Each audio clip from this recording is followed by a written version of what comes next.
and committee, let's get postured up and get ready to start. Welcome to the full committee meeting of Small Business Development Job Creation. I'm going to ask Representative Cantrell, if you will, to open us in a word of prayer. And I'm going to ask specifically on this day, Representative Cantrell, if you will, remember our farmers across the state today that as important as agriculture is, and with the unseasonably warm winter that we had, and we're looking at a freeze tonight. We've got a lot of our men and women running agriculture businesses across our state that are in a lot of anxiety mode, I guess, for lack of better terms. I'm one of them. I'm up here, and I'm hoping my friends are going to be burning hay bales around my blueberry farm tonight. So, if you will, Representative Cantrell. All right.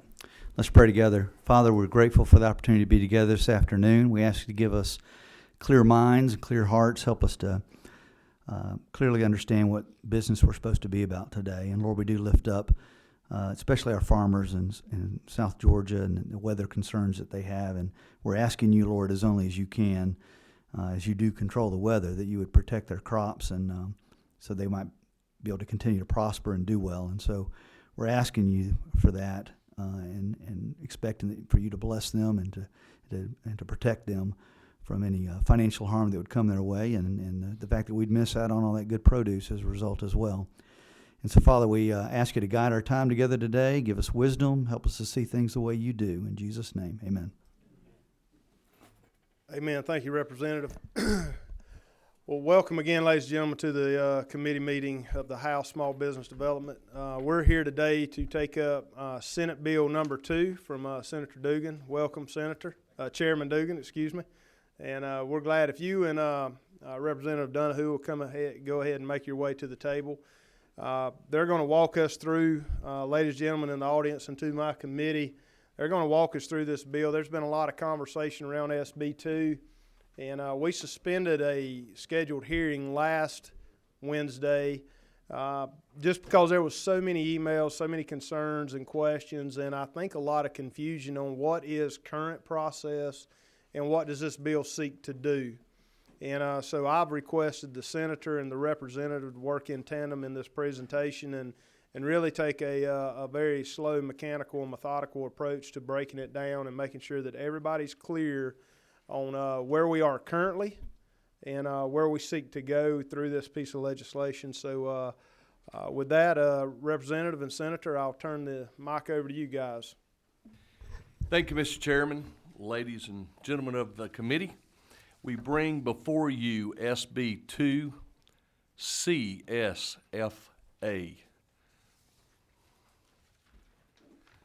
Tell you a little bit about what we're doing. This bill has been titled the FAST Act, an acronym for Fairness, Accountability, Simplification, and Transparency. And I think in short, that's exactly what this bill seeks to do. SB 2 supports businesses big and small, will reduce the regulatory burdens placed on Georgia small businesses.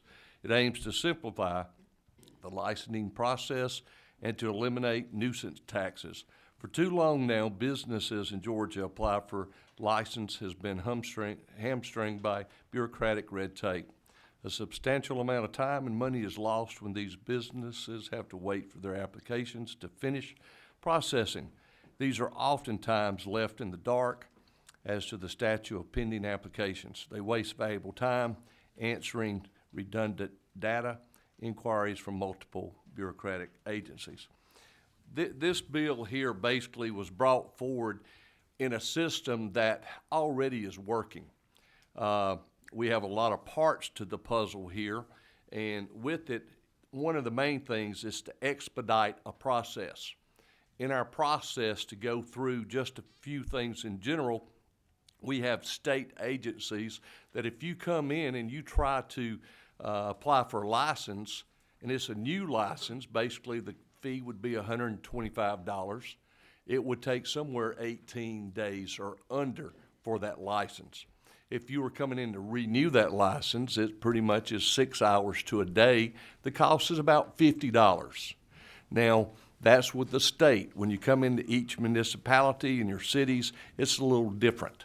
They have 30 days Plus, if you look at that, business days equates to 6 weeks, okay? So you're looking at that time frame.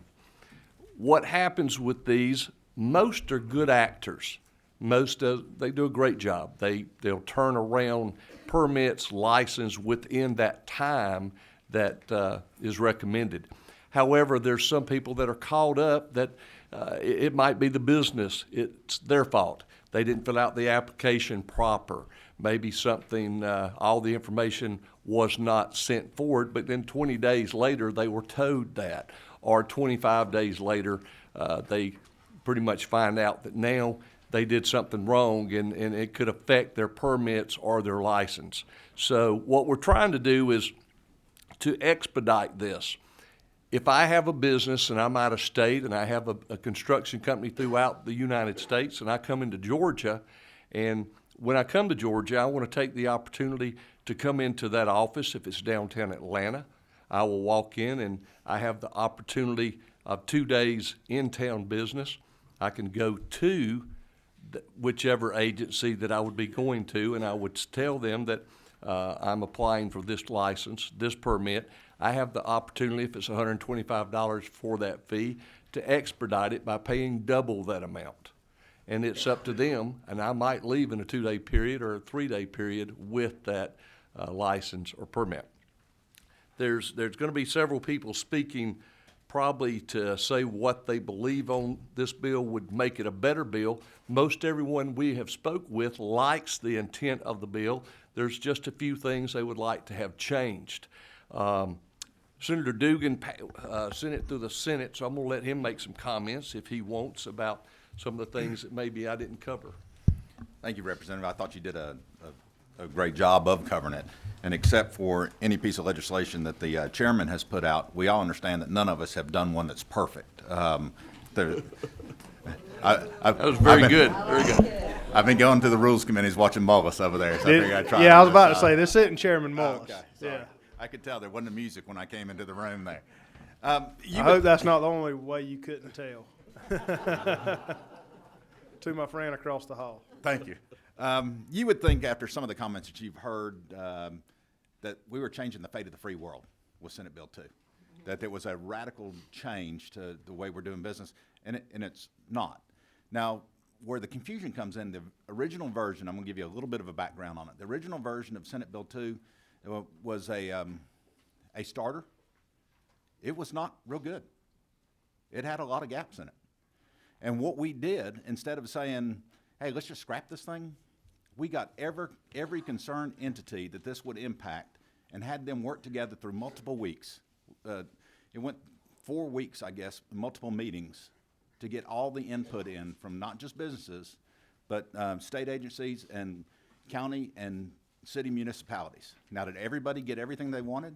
It's impossible to. It's impossible to, but everybody got their concerns addressed, at least in some part, in the piece of legislation. Now, anything that's going to go 100% for one entity is going to obviously contradict at least a little bit with another. But we not only did it with all the interested parties, we did it across the aisles in the Senate. The Republican and the Democrat caucuses both weighed in on this, pulled off to the side, worked diligently, because sometimes we have, I know this is a surprise to some of these people, but we have different areas, different districts that we cover, and we have different concerns and interests within those districts. We address those as well, which is why when it passed out of the Senate, it passed unanimously. So the best explanation I can have to explain what this really does as an analogy is you've moved into an old house and there's 18 coats of paint on that windowsill and the window doesn't operate effectively anymore. All this is doing is scraping that paint off, getting us back to a usable method and systems that is it's not detrimental to any entity, that it's a licensing or permit issuing authority, but it does help the businesses and the people. And remember, when we're talking businesses, that's not just a name. Those are Georgians that are operating within this state. It's helping them do what we need to do to encourage and grow businesses across the entire state of Georgia, not just certain areas. So Mr. Chairman. Thank you both, to the sponsor and to the, House sponsor. Any further comment? You look like you were, No, one of the things also, just not to assume, when I made the comment that there's 30 days, this would impose a penalty if you go over the 30 days, which is 6 weeks if you look at the total time frame. That's 30 business working days. Let's say that you have a 10% penalty, that's 10 days over 30. So that's 40 days. We're giving you 39 days on top of the 30 you already have, so you're obtaining another 9 days. So after day 40, there's a 10% penalty if the permits or your license is not returned to you. If you take 30 days and put 20 days on that, that's a 20%. 30 on 30, it goes up to 50%. So, something to keep in mind, it's already a timely manner, and most people are doing a good job with this. There's just a few bad actors. So we don't want to penalize everyone. However, we want this to be more efficient. Most people that are in these jobs have not signed paychecks. They've only stamped the back on a deposit. They've not ran a business, and they do not understand everything that goes through the process. However, again, that's just a few bad actors.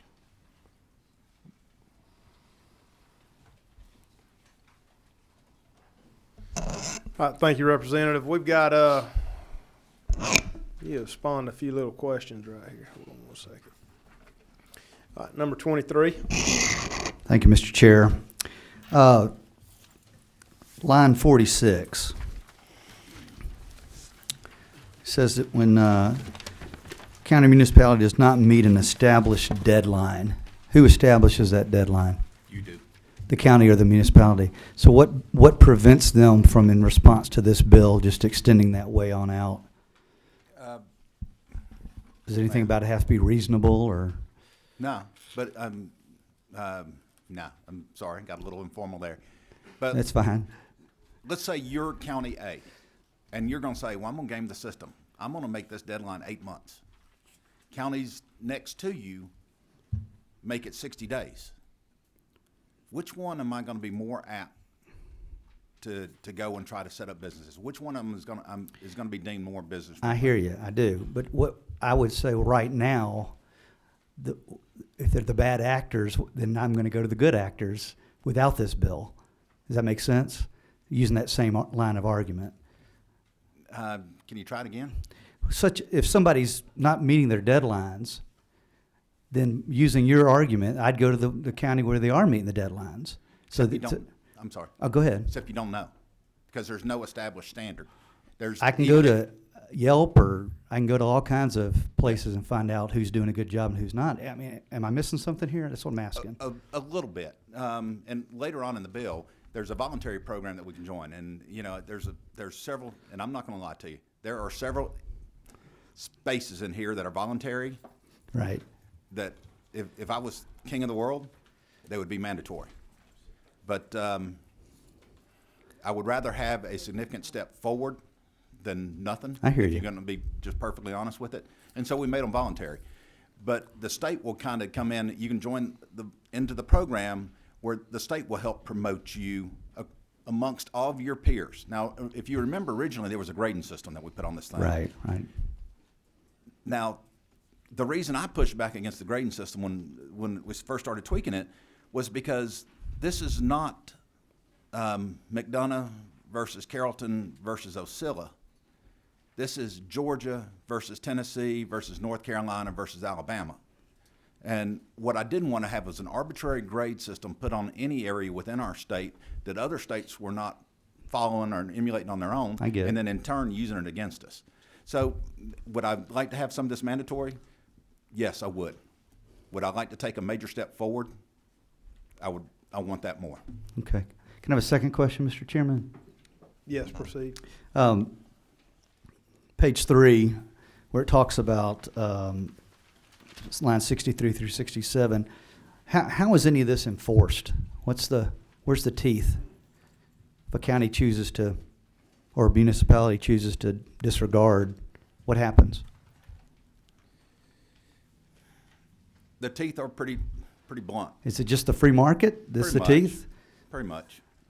Well, again, I mean, I'm not trying to be cantankerous here, but it just seems like the free market's already in place. And I understand what you're trying to accomplish, but I'm trying to see the difference between this and the existing system we have now that rewards and punishes through the free market. Well, it rewards and punishes through the free market, but the municipalities, the government entities that are on the other side, they really don't have a reward or punishment. So what I'm looking at is the kind of the notification accountability piece that then starts getting published more availably through the entire state network of systems, through the Economic Development Association, through all these, through the chamber. There's a whole list, whether they be government or non-government. They can start, I don't want to say calling you out, but they're calling you out. I hear you, Senator, I do. But they're doing that now. Yeah, and I'm open to suggestion for teeth Okay. that you want to put into this. I'm not saying I want to put them in there. I just think, I'm trying to make, how does it have meaning if it doesn't have teeth? Is all I'm, was kind of what I was getting at. And I understand, and I'm I'm not suggesting teeth, but that we put more So if we just government burden in there. I'm not, put the bottom dentures on, just not the top ones. gum them to death, right? I understand what you're saying, but the informed is better than not. And Fair this is I like increasing the intent of the information. bill. I'm concerned about some of the details. Fair enough. Thank you. Thank you, Mr. Chair. Thank you, Representative. Number 22, Chairwoman Carter. Thank you, Mr. Chairman. I wanted to ask you specifically on lines 133 through 135. I'm assuming on these lines, we're talking about the state agency being the Secretary of State's office. Is that correct? Pretty much. So I'm curious, because I oversee the budget of the Secretary of State's office, and I'm constantly thinking ahead of issues that they may have that cost more money, of course. But does the Secretary of State's office, is it set up to where the software can take the two payments? Is that an option for the Secretary of State's office currently? Or will there need to be some form of upgrade that we're going to end up paying for out of the budget? On that, I'm not sure on the, I don't know if there's someone here that could answer that. I wouldn't want to give you some false information, if they are set up for that or not. I really wouldn't. May I? Yes. I think, Representative, what you're going to see is some additional language coming up later during Okay. this meeting that addresses part of your concerns right there, because there are some where we're mandating split disbursement right now, that a split disbursement actually hinders the process rather than helping the process. Now, all that kind of worked itself out after it had already left the Senate. So we couldn't go back in and do it. But I know that that through this process that's ongoing, that we were going to have another opportunity to put it in there. With the Secretary of State's office, and they'll come up and explain their concerns here in a second. Representative Rakestraw, how you doing? So you're saying then that we're going to change that to where it will be one payment instead of two? There's going to be, within certain areas, especially on the licensure process, we'll get settled here in a second. The payer has the opportunity to do a single upfront disbursement rather than split disbursement. There's other ones within the financial services sector that can't do a split disbursement. Okay. And they will be identified in language that you see coming. Very good. Thank you. I think. I'm not sponsoring that language, but I've heard rumor that it's out there. Good. Thanks. I think also the chair would like to point out, when we come back and look into that split payment a little further, we need to understand the FINRA process that Secretary of State's office uses and address concerns there. I know that's been a continual conversation that's come up to me. And so when we come back to that, Madam Chair and Senator, let's make sure we address that. We've got a couple more that's been patiently waiting. Representative Kendrick. Well, mine was on the FINRA Secretary of State issue, so I didn't know if you wanted me to wait to make that comment, but I did have concerns about the Secretary of State being able to stay on the FINRA system, which is the Financial Industry Regulatory Authority's system when they register broker-dealers, and making an insertion or a change that would possibly be needed in order to make sure that they can continue to check broker-dealers and investment advisors and not have to get off that national system because they don't take bifurcated payments.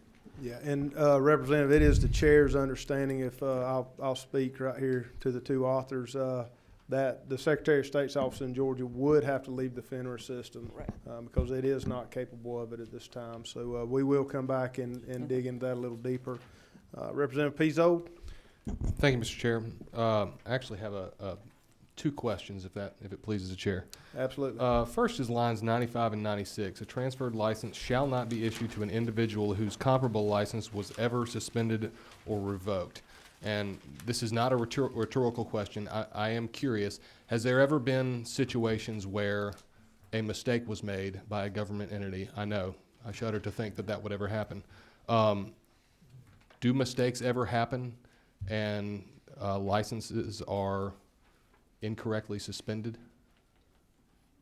You're saying that's not a rhetorical question? I know, I'm curious. Does that ever happen? Representative, you know, if you got humans involved, at some point, there's a possibility where that is going to happen. Okay, so a transferred license shall not be issued to an individual whose comparable license was ever suspended or revoked. You can't transfer the license. That doesn't mean the person is ineligible to ever get a So, license in the state of Georgia. okay, so You they can't- just start that process over again? You can't transfer a license that doesn't exist in the state in Okay. which they're coming from. Okay. Next question is, so we're talking 30 to 39 days to process these things. So if I pay double the fee, how fast can they get it done?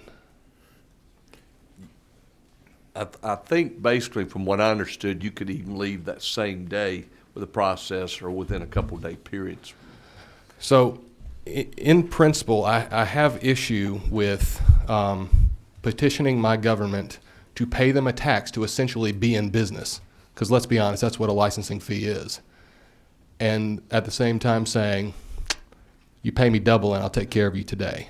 Why don't we just take care of them as soon as we can instead of shuffling paperwork and we'll may get to you 39 days down the road?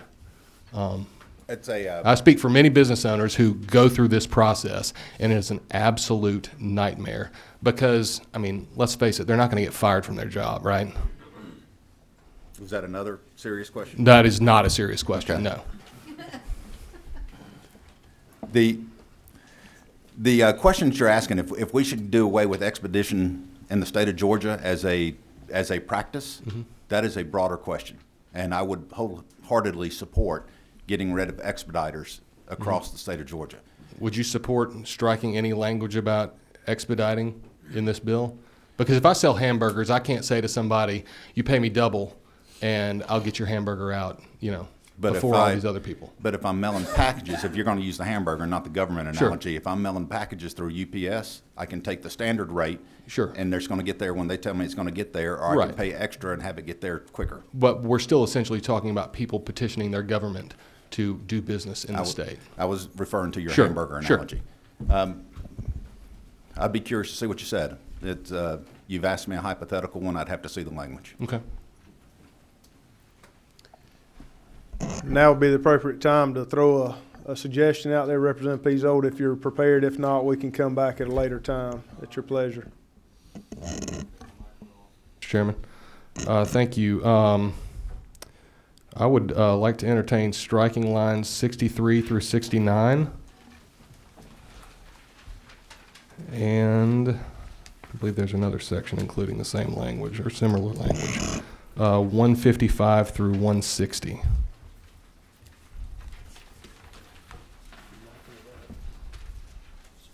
Repeat the second again, please. 155 through 160, Mr. Chairman. Thank you. And while we further discussion, Senator, you or the House sponsor, if y'all would, just kind of be glancing over that. Thank you, Representative Pizzold. Number 17, who do we have down there? Thank you, Chairman. I just want to go back to line 95 and 96, where the statement has a transferred license shall not be issued to an individual whose comparable license was ever suspended or revoked. Now, in the state of Georgia, we had an issue where nurses' licenses were suspended and revoked, and it was a clerical error within our Secretary of State's office. If that was another state and it was literally an error, that individual license has been suspended or revoked. So how would you handle that? I mean, I understand you're saying that they wouldn't have a license when they come here, but they could have gotten that issue corrected, which a lot of the nurses did, but still in their history, that is there. So with this language, they would not be able to get a license here in Georgia, if it has ever. You're doing a great job. You're the one carrying it. Senator, you can't come on the House floor and present now. I'm just gonna tell you. I know. Part of what you said is accurate, part is not. Remember, I'm gonna give you a little bit more background on the bill. When the bill was originally written, you had a provisional license is what this was accounting for, while it's not in there now. I mean, it's going back. While the board reviewed your provisional license, met again, gave your permanent license. And we said, that seems kind of silly that they're meeting twice to do this. If you're meeting all the standards to get the provisional, then you've met all the standards to get the transitional. And what the transitional is, you start working in the state of Georgia. I understand what you're saying, and I think that if we, on line 96, if we struck a line through was ever and put in the word is, that may calm some of those concerns there. Would that be more comfortable for you? Okay, thank you. I think in this same ballpark right here, Representative Rakestraw would like to make a comment. I was just going to suggest that we insert the word was ever legitimately suspended or revoked, depending on whether you want it to be if they've ever had it revoked or if it's just currently revoked. So I was just going to suggest that. So thank you. I defer to y'all on that. Okay, and number 15. Thank you, Mr. Chairman. I had two questions, if that'd be all right. That'd be appropriate. Thank you. So just a few questions of clarification. First, on lines, there are three sections, Section E, on lines 36 to 40, 70 to 74, and 98 to 102 that all have essentially the same language. Could you explain what kind of personal information can be shared or acquired by other government agencies?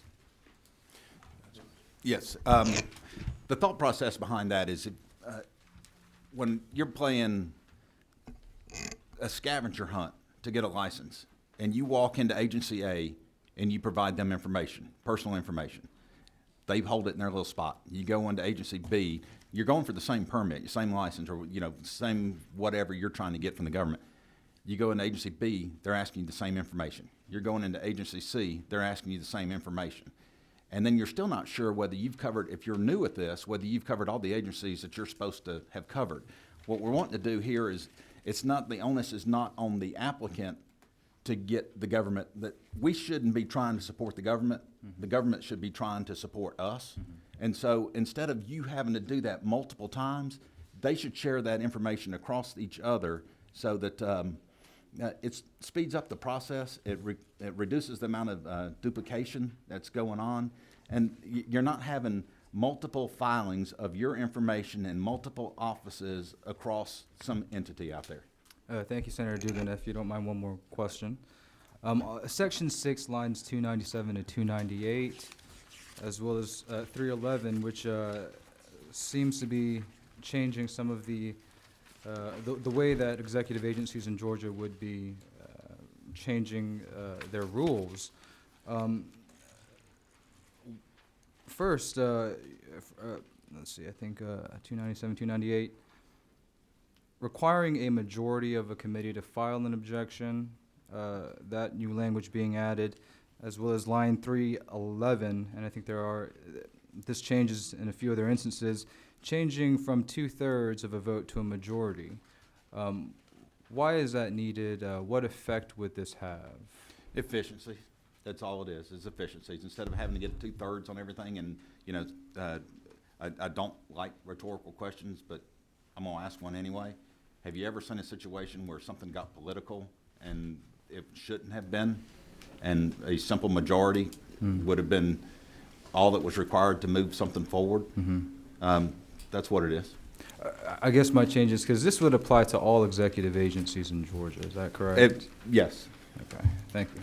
All right, thank you. We're going to take one more question from the committee, and then we have several people signed up to be heard on this measure, and we're sitting at the 2:30 hour right now, so I want to make sure that we give ample time to everyone. Number 24, that's Representative Newton. Thank you for this. Thank you for this bill and certainly the intent. A couple of, if it's okay, just two quick questions, Chairman.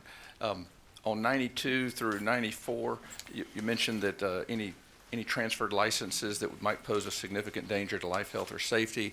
I'm thinking about architecture, nursing. We're doing a compact arrangement now. Certainly, medical licenses. Do you anticipate that those would be excluded from line 86, which says each professional licensing board, or do you know of any natural exclusions with that life, health, and safety? And I'm gonna kind of defer to you. If you're a doctor in New York and you move your practice to Georgia, I'm assuming there's a process in place, and I'm not going to sit here and lie to you that I know exactly what that is. And I'm not sure what your background is, so I'm throwing the doctor thing out there, and just in case you may know. I know. Just a chance. We've spoken. But yeah, if it's a life safety issue, if The boards would have Yes. the privilege to make a Yes. rule that says we think this is life, health, or safety, whether Yes. it's architecture, engineering, Yes. nursing, medical. So each board could do that, right? Yes. Thank you. If you don't mind, one last Yes. question. Just up a little bit higher where we did talk about the 2 times the fee to expedite. I know we're talking about good actors and bad actors. If something has been typically produced in 2 weeks, just by habit, that's been the normal time, is there any safeguard to be sure that you don't somebody doesn't change it to 30 days, or which is 6 weeks, as Representative Donahue said? But if you want it in 2 weeks, now it's going to cost double, because that would now be the expedited time, whereas and I don't know enough about these licenses to know if a lot of them are produced in 2 weeks anyway, you make it 30 days for the regular fee, but if you need it in a week or two, is there any way to safeguard that? I mean, maybe I'm just assuming the worst about regulation. No, it's a good question. And I apologize to any No, regulators. and I'm not sure to give you the correct part, because there's so many moving parts in government. As I said, there's a few bad actors, and trying to do everything the proper way, I would tell you that I'm going to do it as fast as I can, no matter what. Running my business, I'm going to make sure that your first priority is you, and that's everybody that walks through the door. However, every county and city, there's not that same perception. So for me to give you the answer of knowing what you're asking, I would just say that if I'm a businessman and I came out of town and I had 16 construction sites going and my time is very valuable and I came down to ask, and I took the opportunity to pay more, then I would be expedited. Of course, in a perfect world, we'd be coming to work and working 8 hours every day, accomplishing what we should be doing. But I know that didn't completely answer your question. I just can't tell you what each county and city. I know the strengths of mine in Hall County, and I know some of the weaknesses. Well, thank you. Thank you for the bill, too. Thank you. All right. Thank you, Mr. Chairman. Thank you. We're going to take one more from Chairman Harden, and then Representative Henson. I believe you're 14. I'm going to ask you to jot your question down and suspend for just a minute till we get another time. But Chairman Harden. All right, thank you, Mr. Chairman. Mine is just maybe add a little bit to what we are talking about here. I have been on a licensing board, and most of your boards have a reciprocity process in which when a person changes from one state to the other with the same qualifications in the same field with a good license, then there's a process which expedites that already.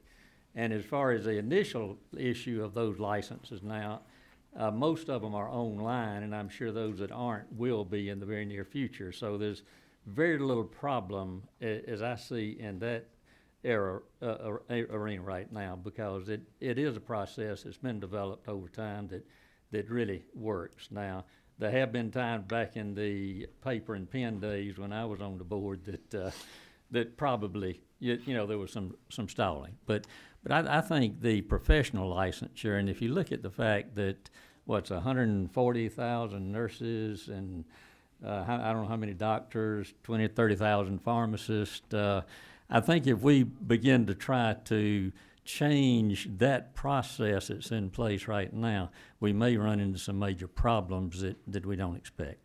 And one of the things, speaking with quite a few people, the license process seemed to be pretty oiled. Right. Pretty fluid. The permits were the main problems. All right. Thank you, Chairman Harden. Right. At this time, I'm gonna call up. We have several people signed up to speak, and I'm gonna ask you just to kind of, Representative Fleming, if you will, make your way up to the mic at the podium.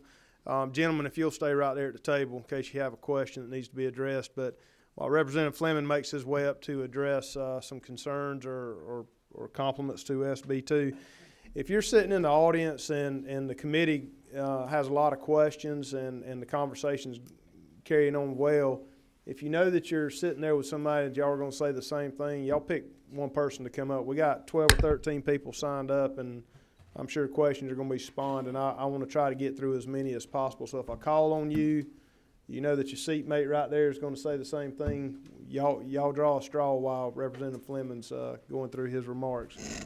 Representative Fleming.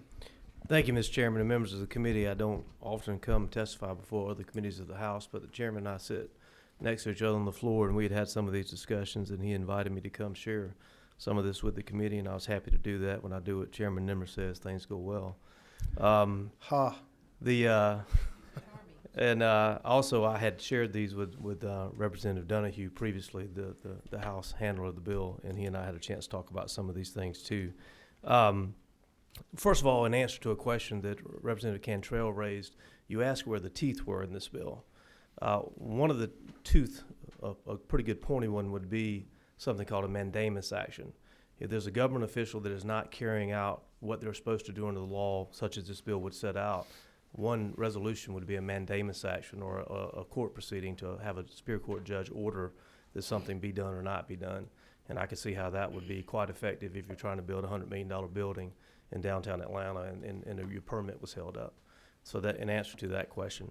The issues that the chairman and I had discussed were about three things that I'll touch on. First of all, if you look on, and I'm working off the bill passed out of the Senate, if you look on page 8 of the bill, lines 241 through 243, it reads, "The notice shall also include a certification that such proposed modification to its rules has been reviewed by the Attorney General and that the Attorney General has found such proposed modification to be within the agency's statutory authority to adopt." If I understand that portion correctly, what we're doing is that we're asking the Attorney General to comment on an agency's rulemaking action, that it has been done properly and within the scope of what they've done. On the face of that, that sounds wise, actually. However, there's a little more to it that I mentioned to Representative Donahue and the chairman. And what it goes to is conflicting out the Attorney General's office to be able to represent that agency if they're ever sued over that rulemaking process. So that may be better understood in something that's more common to most of us. Let's say that Attorney Kendrick was hired by me. Attorney Kendrick was hired by Mr. Pizzo to make a will for him. And after Representative Pizzo goes to his great reward, one of his children says, I didn't get quite as much as I wanted. I don't know if Daddy was quite right in his mind when he made this will out. Legally, we call that challenging capacity. Because Attorney Kendrick had made that will, she would be a witness to whether or not Representative Pizzo had capacity. In other words, a mental ability not in his right mind to make that will. If we place the Attorney General in the position of commenting and approving the rulemaking process, we have probably at that point conflicted him out from being able to defend any of the agencies that he is supposed to defend. So that is one portion that I would ask the committee to take a very close look at. The next portion that I had a discussion about was an idea that is not specifically mentioned in the bill, but I think it's probably something the committee needs to think through, and that is how will this statutory scheme work with other things that are already in our code? And here's an example of that. If you look in Georgia's code sections regarding zoning laws, something that businesses quite often have to deal with when they're establishing a new place in a city or a town or a county, there are certain schedules already laid out in the law that have to be met when it comes to things like advertising and hearings and so forth and so on. This statutory scheme that is proposed, as I understand it, could possibly allow a city or county to set other schedules. So how are those two going to work together, and which one is going to supersede the other one? Just one point to think through. The last thing that I would mention, Mr. Chairman, that you and I had discussed was something that had already been touched on, I think, by Representative Newton, and that is, I think the intent of the bill to speed up the permit process is very good, the intent of it. But sometimes the intent and how it works during the actual process, the two need to be meshed together so that it does indeed have the intended effect. If, for example, a local government were asking me, how do we comply with this new law? I would say, all right, well, let's talk to the guy who issues the building permit. How long does it normally take you to issue a building permit? He says, maybe 5 days in most situations. I would say, okay, that's in most situations, but to comply with the law, what's your worst case scenario? He says, well, when the summertime comes and everybody starts building, and depending on the complexity of it, it can take a month or more. I said, I would say, okay, set your schedule at 2 months. Why would I do that? Because I don't want them to ever fall behind. So what may take 5 days, now you've set the schedule for 2 months, and if the person wants to expedite that, they pay double, so they come in and pay more than they would have of something that takes longer that should have taken a shorter period of time to start with. And that is because I don't trust government. And unfortunately, I think for most government bureaucrats, if you tell them that the rule is that they have 2 months to do it, they may just take longer than not. So that's another thing just to think through on how a very good intended bill may have an actual effect in the process. Mr. Chairman, those are the 3 things that we had discussed and that I would bring to the committee, but I'd be happy to try to answer any questions anybody has about that. We're going to thank you, Representative, and I appreciate your time to come to this committee on behalf of this piece of legislation. We're going to take one question, Sure. and then we're going to go on to the other presenters. Number 7. Oh, thank you, Mr. Chair. So are you saying set your schedule based on the worst case scenario or the best case scenario? Well, I always like to I always like to overperform and underpromise. So if you came to me in my profession and asked me, Barry, when can you get this done for me? I want for you to be very happy that I got it done in half the time that I told you I would take. I want you to be impressed with me. So I'm probably going to build a big cushion in there if I can. So I think that's just human instinct. Now, if I'm advising you and you come to me for legal counsel in how to comply with the law, and you get to make the schedule, I'm certainly going to tell you to build in as much cushion as you can so that you won't find yourself in violation of the law.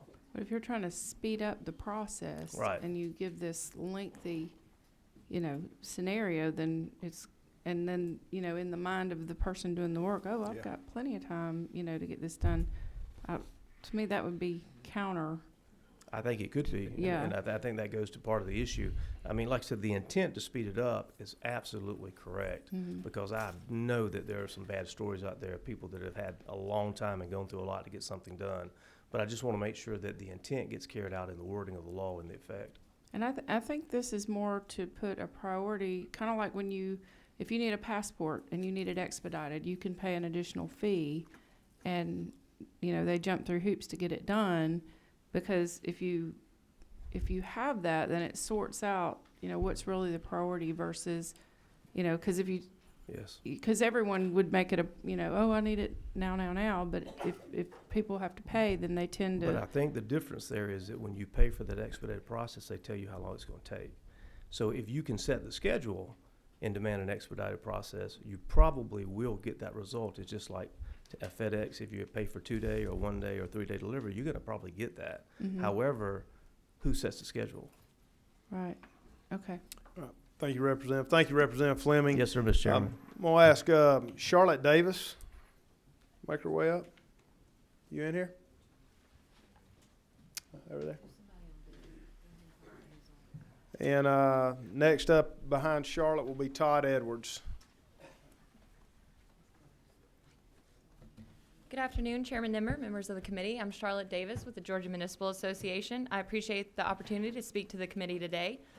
Senate Bill 2 has been presented as the FAST Act, a means for streamlining our permitting process for our local governments throughout the state. Although we are fully supportive of the intent of this bill, our cities are already making every effort to be as business-friendly as possible. We don't believe necessarily that this is actually going to speed up the permitting process for our local governments at all. And in fact, we're worried that it could add additional bureaucracy and hurdles that could potentially slow the process down.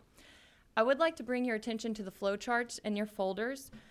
On the front page, we have what's the typical current process for our local governments that they have in place. And then on the back side, you can see the process that we anticipate would be mandated under Senate Bill 2.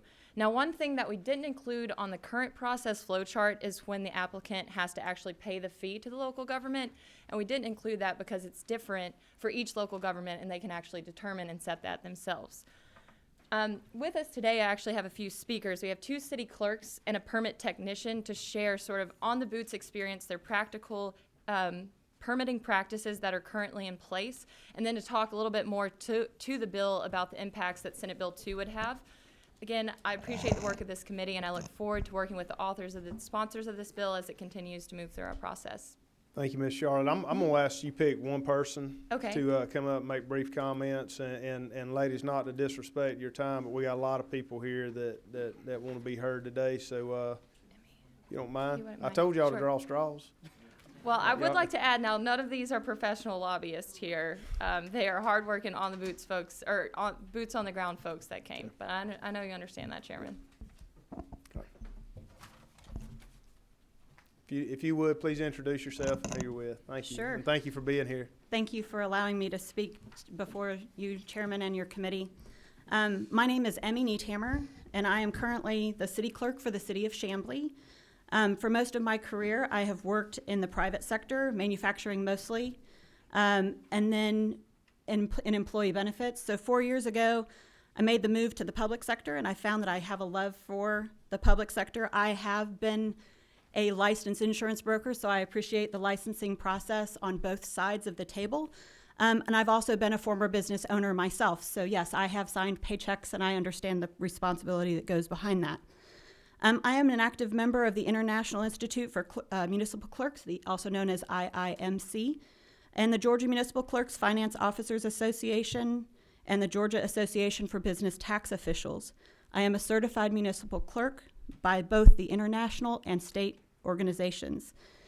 I'd like to give you a little bit of background, so please bear with me. I know there's a lot of people here. But the city of Chamblee is 109 years old.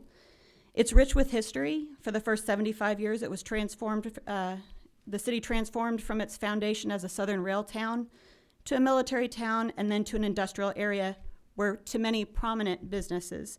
In the 1980s, the city saw a dramatic change. Many large manufacturing sites such as Frito-Lay, General Electric, Kodak, all downsized and some of them closed. These businesses had been the tax base and source of employment for residents for more than 30 years. People left the area and the suburbs, and then in the late 1980s, we had an influx of refugees and immigrants. This is where it becomes relevant, so bear with me. They came into our area because people had moved out that were employed by these large manufacturing facilities.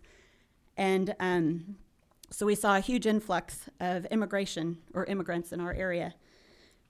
In the past 8 years, we've also had explosive growth. With 2 annexations, we went from about 10,000 residents to currently 28,000. And today we currently serve 1,700 businesses that are physically located within the area of our city.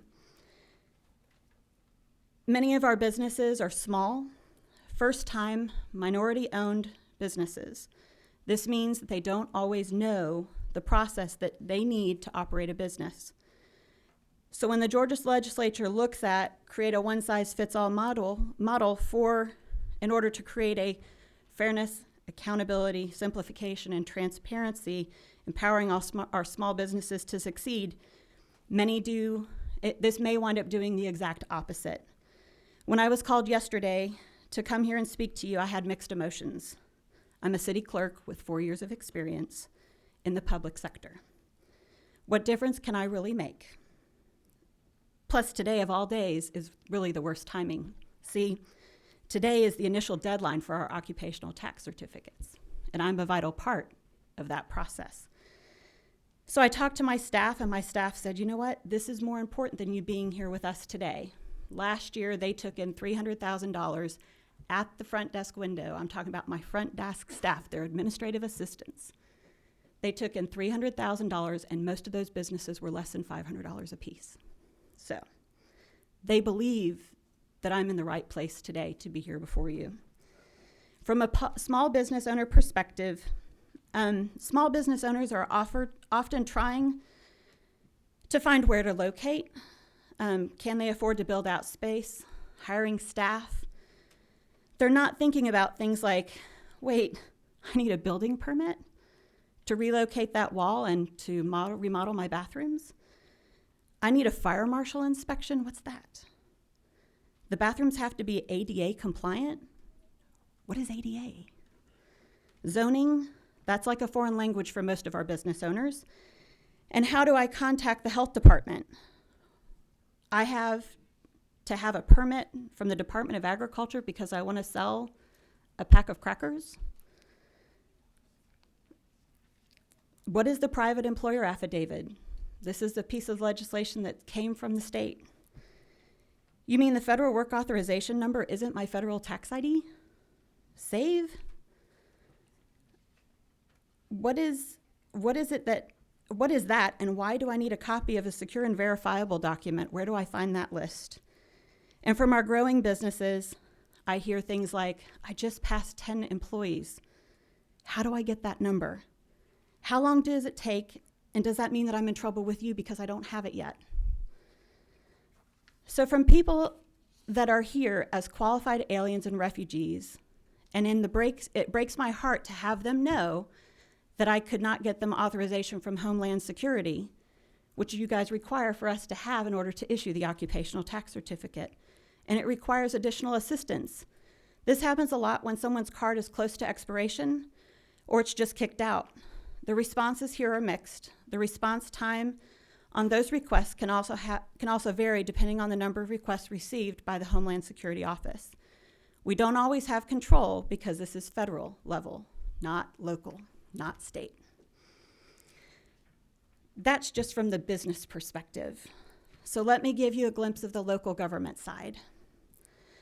This is an excerpt of a letter that I received, and I did ask permission before so I can use his name. Roger Goddard, he's with the city of Douglas, and he works there in occupational tax, and he's a code enforcement officer.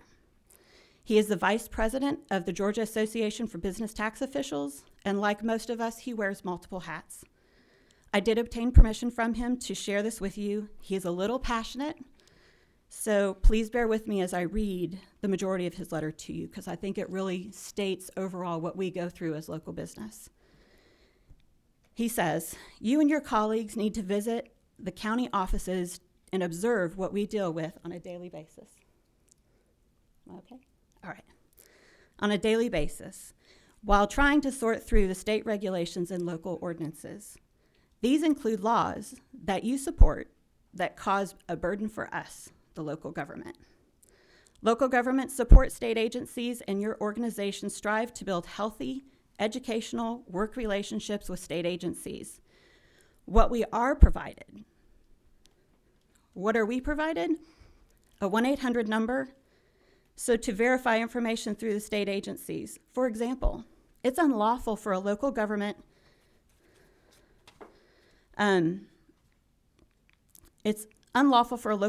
to issue a barbershop an occupational tax certificate without verifying that they have a valid state salon license or a valid barbershop license.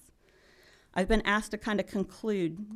I just want you to know I'm happy to stay and talk to any of you afterwards and answer any questions. Just know that we have a great relationship with our county, but a lot of stuff that we do as a local government is handled through our intergovernmental agreement. I know that the County of DeKalb has come under fire in a lot of ways, but I will tell you, we have worked really, really hard to work with that local government, or to work with that IGA. And we've got a great relationship with our fire marshal, and we're turning things around in about 30 days. But there are other parts of our legislation that we can't control, that we can't necessarily do within 30 days, even in an expedited process. So gratefully respect that hopefully you guys will vote in opposition to this bill, because it does put an undue burden in terms of timing for us. Thank you very much for your time and your commitment to your city and your efforts in coming up here today. Mr. Todd, I'm going to publicly apologize. Thank you for coming. Thank you, Chairman. If you will, give me a minute. I got myself out of order on who was testifying. I'll call you up in just a minute. Austin Hackney.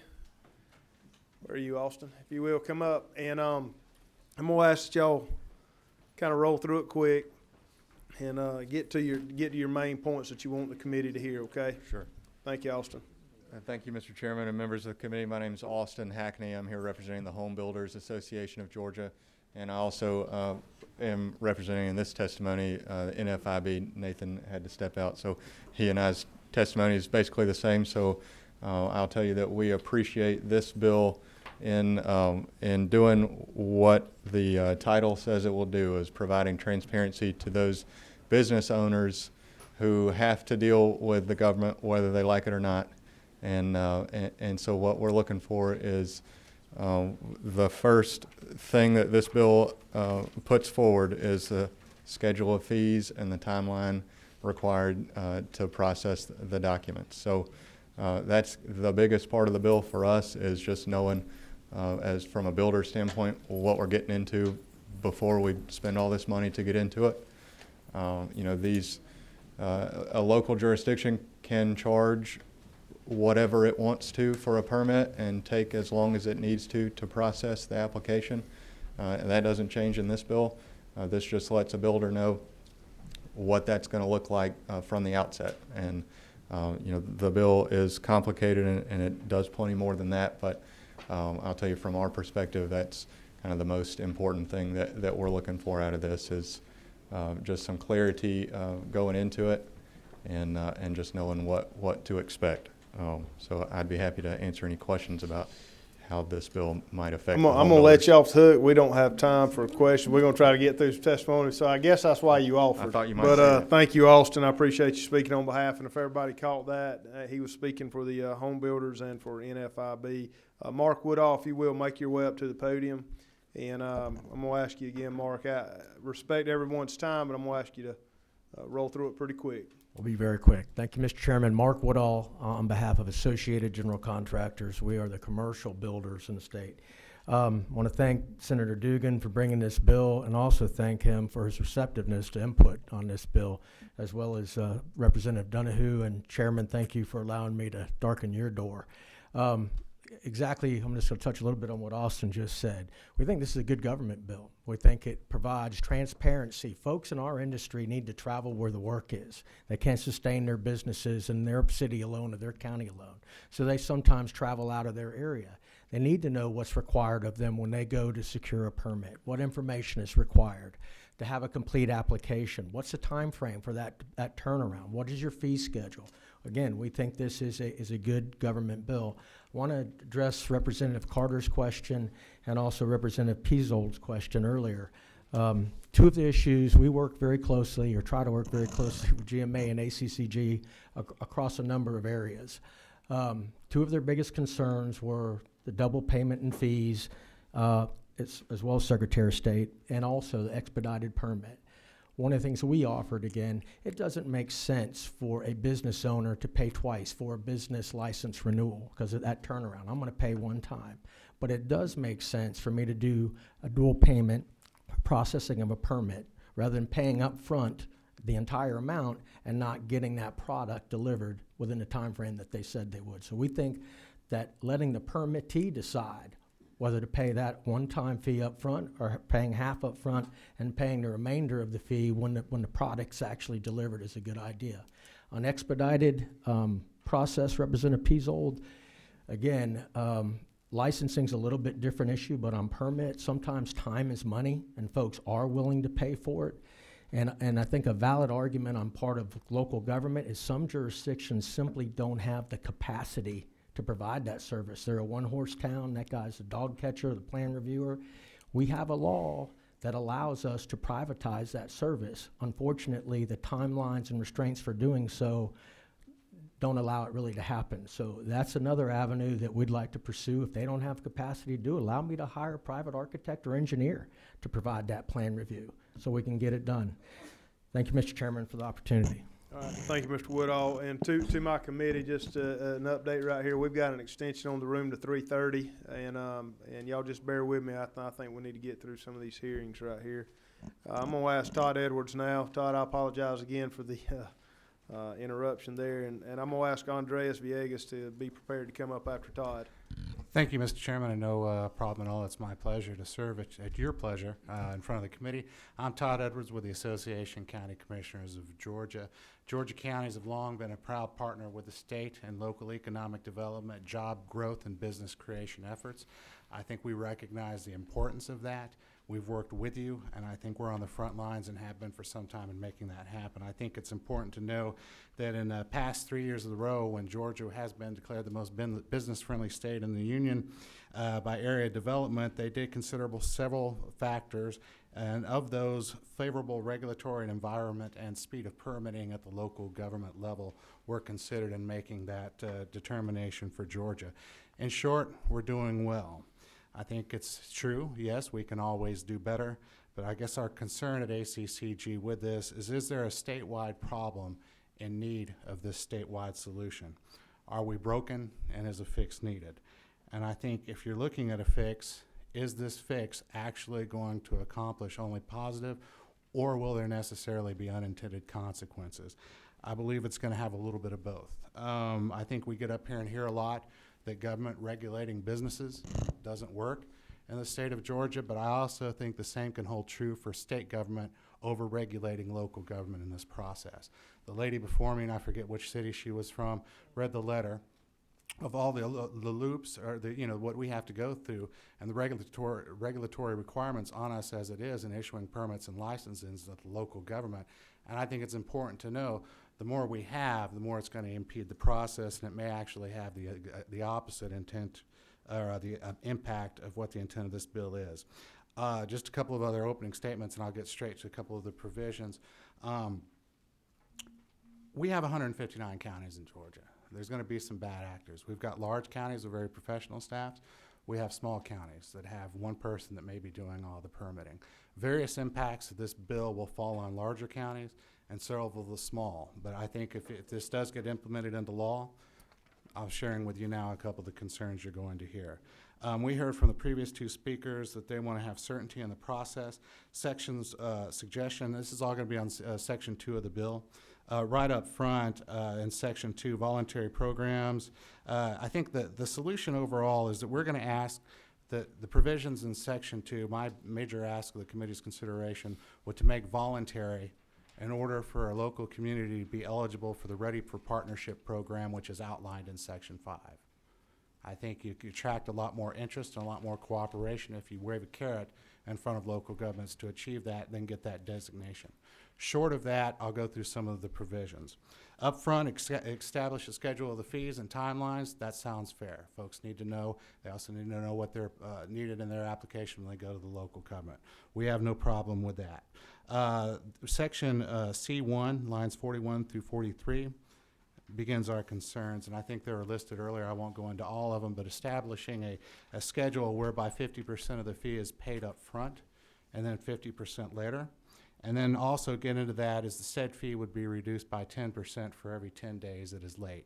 It sounds good in concept, but as was addressed with the the Secretary of State's office, this is going to require having multiple payments, and it will increase the time and cost, particularly for our larger counties, not only with the upfront fee and the additional, but also the multiple scales on any reduction in time. The larger counties are going to be burdened in developing the software systems to process these various fees. And I think fees collected by counties, it's important to note that any reduction in fees, the fees we collect at counties for this can only cover the process of, acting on the application for the permit or the license. Traditionally, we'd like fees to cover this without it being supplemented by the general fund. However, any loss in revenue will have the impact of us having to supplement these processes by the general fund, thus other local taxpayers or property taxpayers paying for it.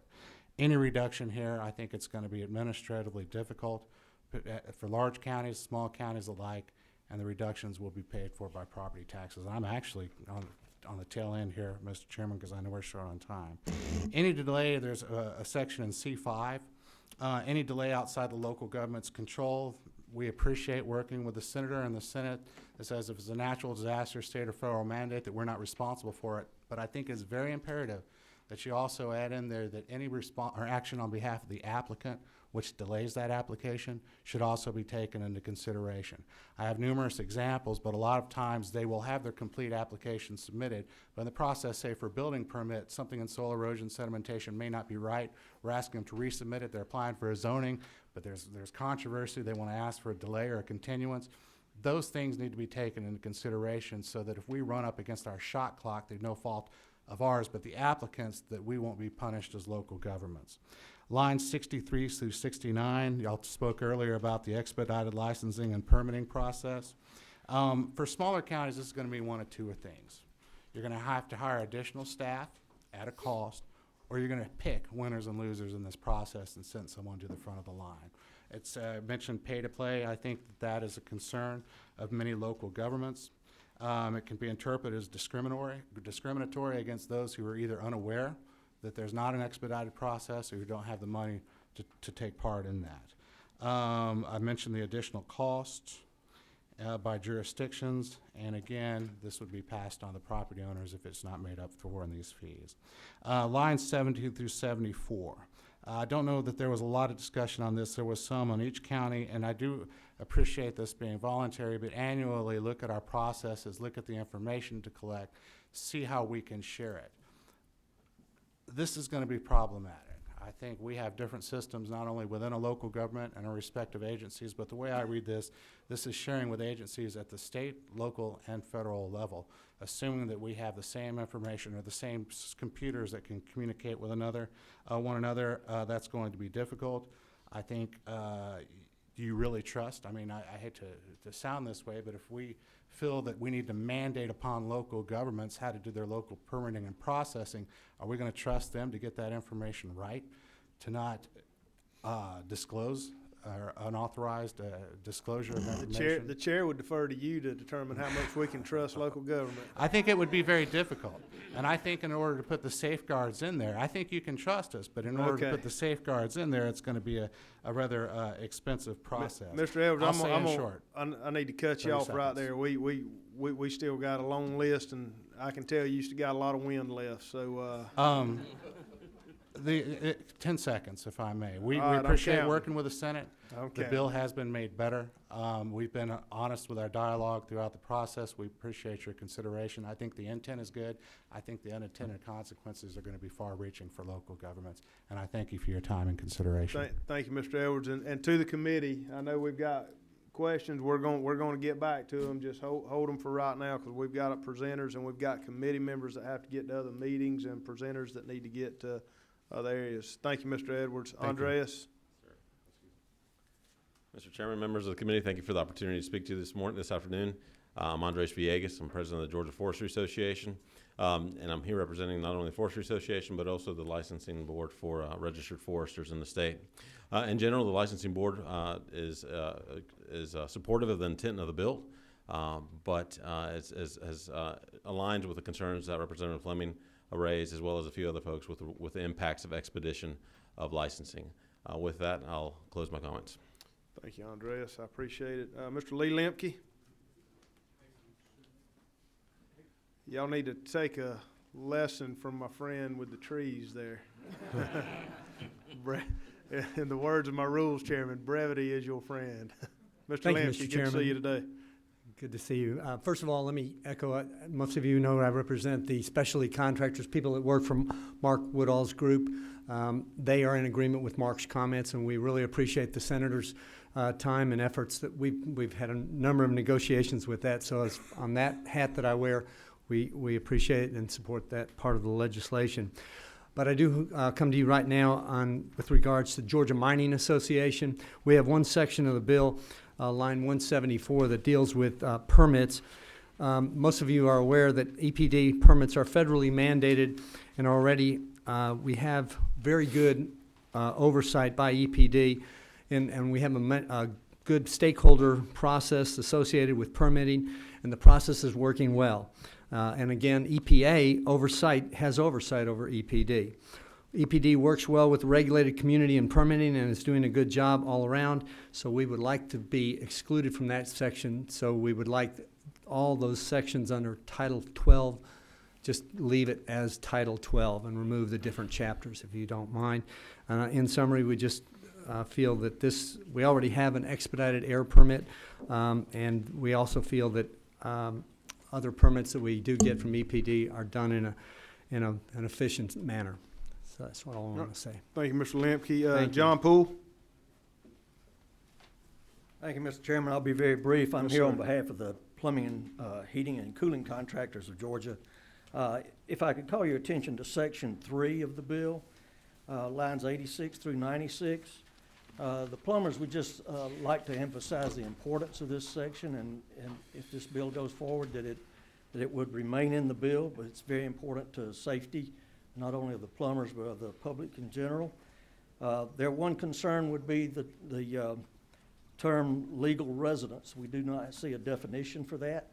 We'd like to see some kind of definitive structure there, perhaps a time threshold or something that would describe what a legal residence amounts to. Other than that, and identifying with Mr. Lemke's remarks on Chapter 12 under the EPD permitting, that's all we would have. Thank you. Thank you, Mr. Poole. James Touchton, if I'm reading your writing, is it Touchton? Yes, sir. Thanks. Oh, that's good. Thank you. Well, I'll be very quick. I'm James Touchton, Government Affairs of the Council for Quality Growth, and I just echo what Mark and Austin said. We do want to thank the senator and author for bringing this bill forward, and appreciate working with him on the Senate side. I'm sorry, James. Who are you with? Council for Quality Growth. Council for Quality Growth, yes, sir. Gotcha. But we do want to echo the comments, and I want to say thank you to Senator Dugan. And we think this is a good government bill, and we work with 122 local governments, and I do think most of my local governments we work from Cherokee down to Forsyth and Henry, and I think most of these local governments have a great permitting process, and the ones that have had issues are definitely improving. So I think this is just a great piece of legislation to help them even further that improvement process, and we have talked with ACCG and GMA and worked out some concerns with them and some of our local folks. So with that, I just want to say thank you and ask you for support on the bill. Thank you, James. Mr. Rivers. We have Mr. Rivers here? He gave up on us. I'm sorry. Ms. Rivers. Can you pronounce your first name for me? There you go. You said it much better than I could have. If you would, come up and introduce yourself and who you're with.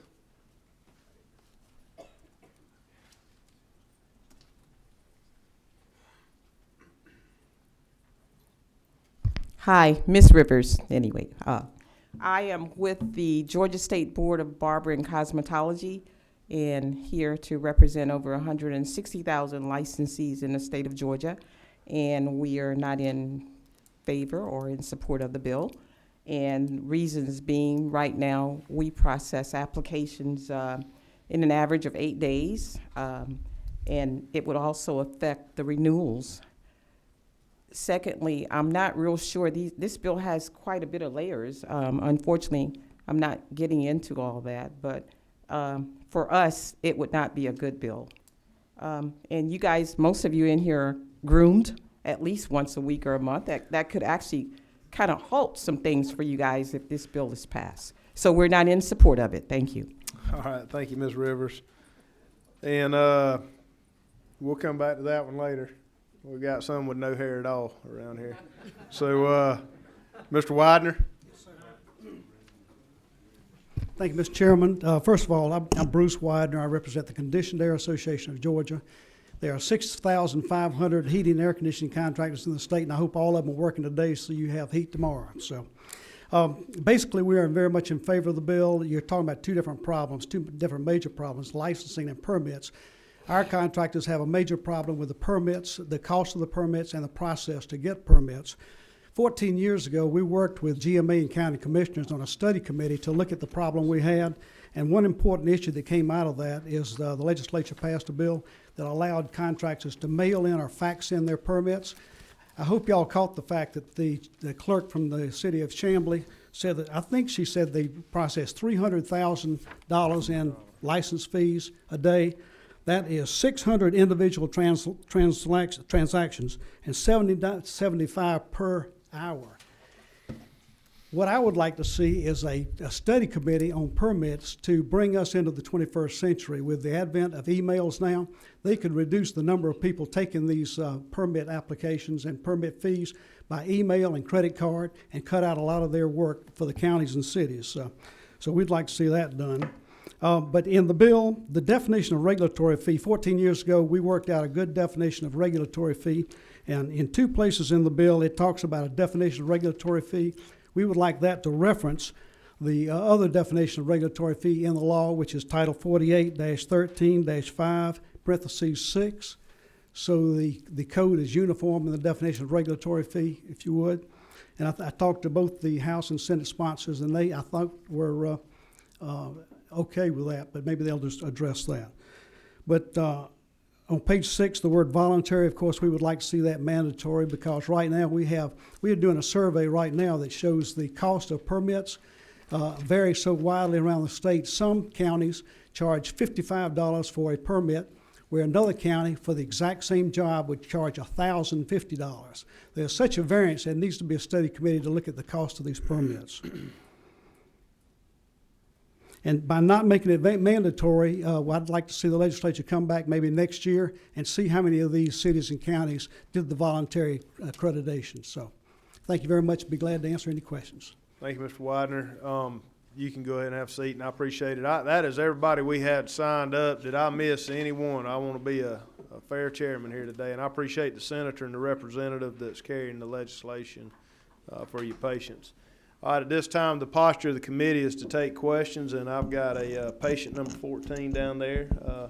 Representative Henson, thank you for your patience, and you're up. Thank you. I have a question about expedited process. I know that we have expediters that contractors will hire someone, and there'll be an expediter, and they can get the whole process moving faster. And I know that financially, that's their business, and that's what they get paid for. But what is the incentive for the county or for the city? I mean, do they get paid extra, or how does that work? Can somebody answer that for me?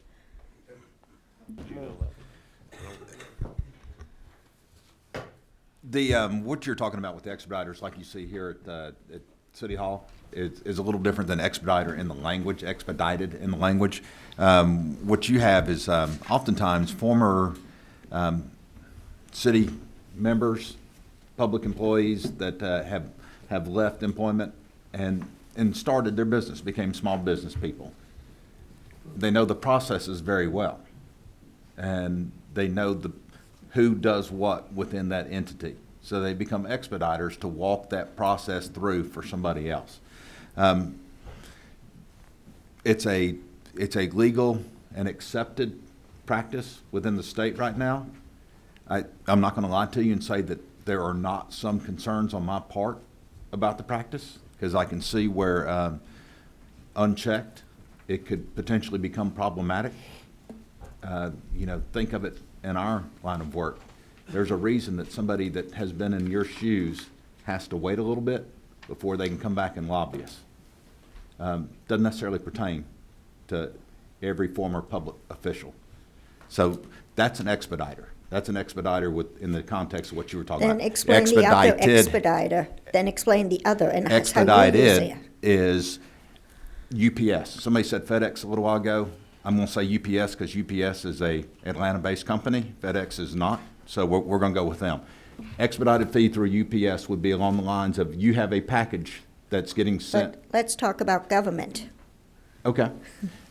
You want something, and they're telling you it's going to take 30 days to get it back to you up underneath the normal rate, but they can offer you the opportunity to have it back to you in 15 days if you pay rate X. Now, if that's the only holdup, and that's the one that tends to be a lot of the people in the committee are coming back to, I'm not wedded to that. If that's something that you say, look, I don't like this facet, this is the one facet I don't like, let's discuss it. So hypothetically, if you have a bunch of people that are willing to pay the extra money, that pushes the folks that want to pay the regular fee even further back than the 30 days, because the other people are jumping ahead. It's sort of like frequent flyers when they sort of turn up at the airport and you've missed a flight and you're number 15, and all of a sudden you become number 40, because all these frequent flyers turned up and they have lots of points and they get pushed ahead. And that's basically what you're talking about, is the person that's paying the regular amount keeps getting pushed back, but the person that's willing to pay more money gets to jump ahead. That becomes a money thing. I understand your question. It's not like the flight thing where you missed your flight, because that's on you. You missed your flight. But it is more along the lines, if you're saying it's comparable to you have booked your flight, you have made your flight on time, you are standing there, and then somebody comes and bumps you off your flight? No, that's not the case. You still have the time frame that they have to operate within, the agreed to time. So I'm not punishing you. If I tell you it's going to be back in 30 days, it's going to be back in 30 days.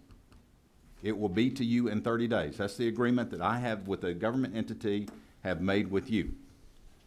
If you decide I want it in 15 days, that has nothing to do with the person who says I want it in 30 days. They're going to still get it in 30 days. You're just going to pay the extra if you determine it's that important to you and get it in 15. So, but as I said, it's a money thing. No. I mean, pure and simple. It's like a permit's supposed to cost $100. If you're willing to pay more, you get it faster. And if you want to pay the $100, which is the fee, you get it in the maximum time frame. That's right. And I think you and Representative Peasold have the same questions. I think that was kind of the same context you were at an hour and 23 minutes ago. Noted. Thank you, Representative Henson. Representative Stover? Thank you, Mr. Chairman. How is the data share system to be established, and who will pay for that data share? The data share system, within the context, y'all got me beat down. I hadn't realized that this was a grand jury going on here today. And It's not. We're just very thorough. No. Some of it is it is very thorough, and I appreciate the process. And honestly, I've gone through that a couple times before, Representative Stover. I'm stumped on it right now, but I don't think we're going to take a vote on this today. My understanding No, is sir, this is a we are hearing only. not. So I will have that in front of you and from every other member of the committee before we meet again. Okay, and then one last question. Why are we creating yet another council to oversee this within the Department of Community Affairs? Why not just let the Department of Community Affairs oversee this certification program? Because the Department of Community Affairs doesn't have the capacity to do it as it's established right now. They need some extra support. Now, I will talk a couple of other things that I have heard come up here. You've heard a couple of different people say, why are we sitting, and this kind of fits into what you're talking about, why are we creating a one-size-fits-all model? And it's not. This goes back to the conversation where the committee is getting kind of thin. I understand that, so some of these we'll address again later.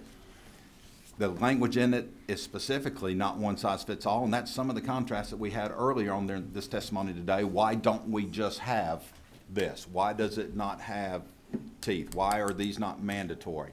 And then you have other ones come up here and go, we can't afford to have teeth. We can't afford to have it mandatory. We need to have one-size-fits-all. I don't know where the Chamblee issue was coming from. It is not one-size-fits-all. I'm not real sure where the authorized alien issue in that testimony came, because that's not addressed anywhere in this bill. The stuff that was federally mandated that we've heard a couple different times come up is specifically addressed within the bill. And it says if there's a federal regulation or requirement, that trumps this. What I have noticed is, and I just thought it was kind of interesting, that everybody who spoke for the measure receives a license or certification. everybody that spoke against it issues the license or permit. Now, early on in the process, one of the entities, and I won't call them out, said we don't need this because we don't have any issues across the state. Nothing exists. We've been the best state to do business within for the last 4 years. I'm not worried about the last 4. I'm worried about the next 4. We can't sit and stand still. Again, I understand there's issues in here that we need to modify, and I am happy to do that. But what we can't do is pretend that everything is golden out there. It's not. I have a situation where I've got an entity that is an issuing authority that revokes somebody's license because that organization did not send a copy of their license back to the same organization that issued it to them. That's not how government's supposed to work. So, sorry, I owe you an explanation on how the computer network system will be set up, and I will get that to you. Okay. Thank you, Senator. Thank you, Representative. Representative Park, you withdrew? Okay. Senator, I think an hour and 27 minutes into it now. Thank you. And 32 seconds, is that right? And 32 seconds. I appreciate your patience and your commitment to seeing this bill vetted thoroughly by this committee. Committee, I appreciate your effort in staying here and commitment to seeing this through. I know we had several members that had other meetings to get to and testimonies they had to get prepared for. Representative Donahue and Senator Dugan, if you will, we have Blake with our committee here has written down the committee members with their specifics that you wanted to address and get back to. I know it's hard to take notes on every scrap piece of paper during a hearing. We'll get those emailed to the both of you where you can get back with the, Ms. Henson and Peasold and Stover and whomever, Cantrell, whomever had the specific questions where we can get these addressed. And with that, ladies and gentlemen, we stand adjourned. Thank you.